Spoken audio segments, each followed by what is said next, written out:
Welcome to our channel Taste My Food. அஸ்ஸலாமு அலைக்கும். Hello friends, எல்லோரும் எப்படி இருக்கீங்க? நல்லா இருக்கீங்களா? இன்றைக்கி நம்ம சேனலில் என்ன ரெசிபி பார்க்க போகிறோன்னா, சில டைமில் வந்து நம்ம வீட்டில் இட்லி தோசை மாவு வந்து காலியாகிடும், என்ன செய்யுதுன்னு தெரியாது. அந்த மாதிரி டைமில் ஒரு ஹெல்த்தியான ஒரு பிரேக்ஃபாஸ்ட் எப்படி பண்ணுறது தான் இன்றைக்கி நம்ம வீடியோவில் பார்க்க போகிறோம். பிரேக்ஃபாஸ்ட்டுக்கு மட்டும் இல்லை, நைட்டு டின்னருக்கும் செஞ்சு சாப்பிட்லாம். ஓகே, இப்போ நம்ம ப்ரிப்பரேஷனை ஸ்டார்ட் பண்ணிடலாம். இதுக்காக நான் ஒரு கப் அளவுக்கு அவல், திக் அவலாக பார்த்து எடுத்துக்கோங்க. அதில் கொஞ்சமாக தண்ணி போட்டு, அது மூழ்கிற அளவுக்கு தண்ணி போட்டு ஒரு 5 நிமிஷம் ஊற வச்சுக்கலாம். ரொம்ப ஊற வைக்க வேணாம், ஜஸ்ட் ஒரு 5 நிமிஷம் ஊற வச்சா போதும்.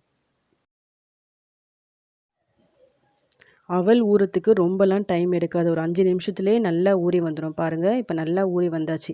இப்போ இந்த தண்ணியெல்லாம் நல்லா இது மாதிரி ட்ரைன் பண்ணி எடுத்துக்கலாம். ஒரு மிக்ஸி ஜார் எடுத்துக்கோங்க.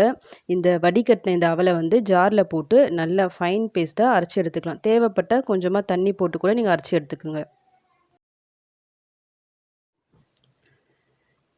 அரைச்சி எடுத்தாச்சு. இப்போ நம்ம இதை வேறு ஒரு பவுலுக்கு மாற்றிடலாம்.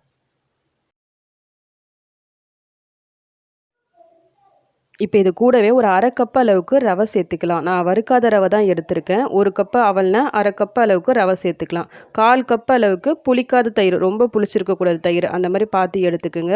தண்ணி இந்த அளவுக்கு தான் சேர்க்கணும்னு இல்லை, எந்த அளவுக்கு தண்ணி உங்களுக்கு தேவையோ அதுக்கேற்ற மாதிரி கொஞ்சம் கொஞ்சமாக சேர்த்து எந்த லம்ஸும் இல்லாமல் நல்லா மிக்ஸ் பண்ணி விட்டுக்குங்க. இந்த ரெசிபியை பொறுத்த வரைக்கும் ஹெல்த்தி மட்டும் இல்லை, டேஸ்ட்டும் செமையாக இருக்கும்.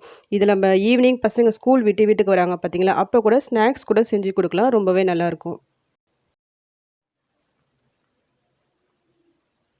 நல்லா மிக்ஸ் பண்ணி விட்டுட்டு இப்போ நம்ம இதுக்கு தேவையான அளவு சால்ட்டும் போட்டு மிக்ஸ் பண்ணி விட்டுக்குங்க.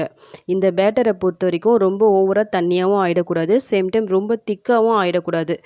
ஸோ இதோட கன்சிஸ்டன்சி இந்த மாதிரி பார்த்துக்குங்க. அதுக்கேற்ற மாதிரி நீங்கள் கொஞ்சம் கொஞ்சமாக தண்ணி சேர்த்து நல்லா மிக்ஸ் பண்ணி விட்டுக்குங்க.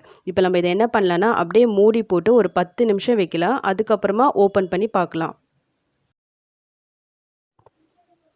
அது வரைக்கும் நம்ம இதுக்கு மேலே ஸ்ப்ரெட் பண்ணுறதுக்காக ஒரு ஸ்டஃபிங்கை ரெடி பண்ணிடலாம். இதுக்காக நான் ஒரு வெங்காயம், ஒரு கேரட்டு, ஒரு அரை கேப்சிகம், கொஞ்சமாக கொத்தமல்லி, இந்த மாதிரி சின்ன சின்ன பீஸாக கட் பண்ணி வச்சுருக்கேன். இந்த வெஜிடபிள் தான் போகணும்னு இல்லை, உங்கள் வீட்டில் என்னென்ன வெஜிடபிள்ஸ்லாம் இருக்கோ, உங்களுக்கு எந்த வெஜிடபிள்ஸ் பிடிக்குமோ அதை நீங்கள் சேர்த்துக்கலாம்.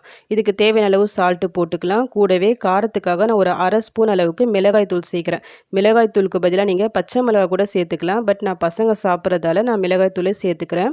மிளகுத்தூள் கூட சேர்த்து நீங்கள் மிக்ஸ் பண்ணிக்கலாம். நல்லா மிக்ஸ் பண்ணி வச்சுக்கிங்க. உங்கள் வீட்டில் சாட் மசாலா இருந்தால் அது கூட சேர்த்து மிக்ஸ் பண்ணிக்கலாம். நல்லா டேஸ்ட்டாக நல்லாயிருக்கும்.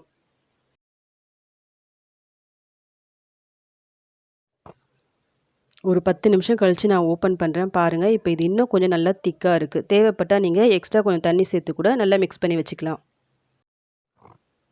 நான் ஸ்டவ்வில் பேனில் வந்து நல்லா எண்ணெய் போட்டு க்ரீஸ் பண்ணி வச்சுருக்கேன். இப்போ வந்து ரெடி பண்ணி வச்சிருந்த பேட்டர் வந்து கொஞ்சமாக எடுத்து இப்படி ஊற்றிக்கிங்க. தோசை மாதிரி ஸ்ப்ரெட் பண்ணாதீங்க, ஜஸ்ட்டு அப்படியே விட்டுருங்க.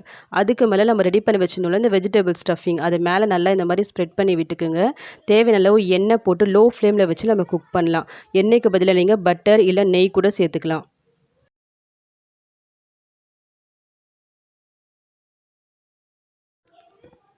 ஒரு சைடு நல்லா வெந்த உடனே இன்னொரு சைடு திருப்பி போட்டுக்குங்க. 2 சைடும் ஒரு டைம் திருப்பி போட்டு வெளியே எடுத்துருங்க. இந்த மாதிரி தோசை தவாவில் நீங்கள் 2ஆக கூட ஊற்றி எடுத்துடலாம். உங்களுக்கு சீக்கிரமாக வேலை முடிஞ்சிடும்.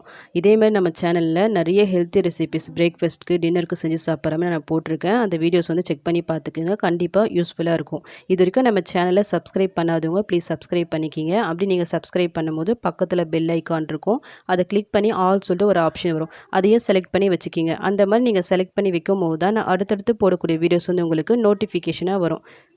இந்த வீடியோ உங்களுக்கு பிடிச்சிருந்தா லைக் பட்டனை ப்ரெஸ் பண்ண மறந்துடாதீங்க.